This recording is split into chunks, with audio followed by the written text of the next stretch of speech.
Great Indian and philosopher Mahatma Jyotirao Phule మన దేశంలో సామాజిక విప్లవానికి పునాదులు వేసిన ఉద్యమకారుడు, విద్యావేత్త, సంఘ సంస్కర్త.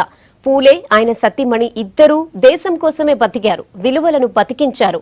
వేల ఏండ్ల బానిసత్వంలోని ప్రజలకు బతుకు బాటను చూపారు మహాత్మా జ్యోతిరావు పూలే. ఈ రోజు ఆ మహనీయుని 192వ జయంతి సందర్భంగా పూలేను ఓసారి స్మరించుకుందాం.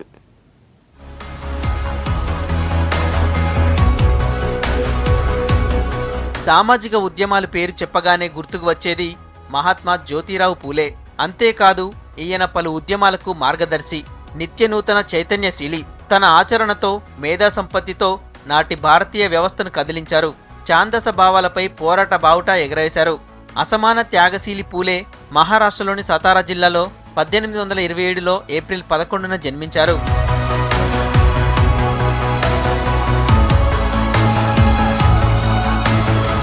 శూద్ర కులాల ప్రజలపై ఆనాడు కొనసాగుతున్న కులకుట్రలను ఛేదించారు పూలే.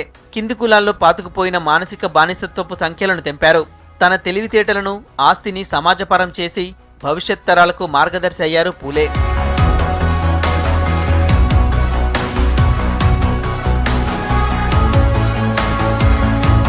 మహాత్మా జ్యోతిరావు పూలే తన గురువు అని రాజ్యాంగ నిర్మాత బాబాసాహెబ్ అంబేద్కర్ చెప్పుకున్నారు. ఇంతటి మేధావికే గురువైన పూలేను ప్రభావితం చేసింది ప్రముఖ సామాజికవేత్త థామస్ పెయిన్. ఈయన రాసిన రైట్స్ ఆఫ్ మ్యాన్ గ్రంథంతో పూలే స్ఫూర్తి పొందాడు. విద్య ద్వారానే సమాజం మారుతుందని గుర్తించారు. అందుకే తన సహచరిని సావిత్రిబాయి పూలేను చదివించారు. మహిళా ఉద్యమరాలుగా నిలిపారు. దేశంలోనే మొదటిసారిగా బాలికల కోసం ప్రత్యేక పాఠశాలలు ఏర్పాటు చేశారు.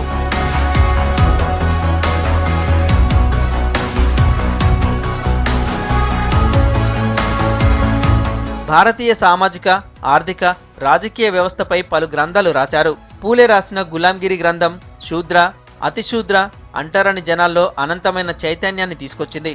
కుల, మత ప్రసక్తి లేదని, మూఢాచారాలు లేని వ్యవస్థ నిర్మాణం కోసం కలలు గన్నారు పూలే. దానికోసమే పనిచేశారు. పత్రికలు కూడా నిర్వహించారు. స్వేచ్ఛ, సమానత్వం, సోదర భావాలను ప్రచారం చేశారు.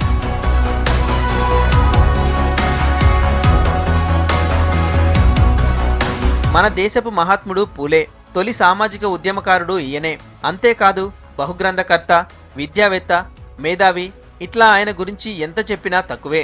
అట్టడుగు వర్గాల వారు, అణచివేతకు గురైన వారు, పీడితులే ఆయన కన్నబిడ్డలు. సమాజహితమే తన జీవన విధానంగా మలుచుకున్న పూలే నవంబర్ 28, 1890న మనకు శాశ్వతంగా దూరమయ్యారు. దేశానికి ఇంతటి సేవ చేసిన అసలు సీసలు దేశభక్తుడు పూలేకు ఇవే నివాళులు.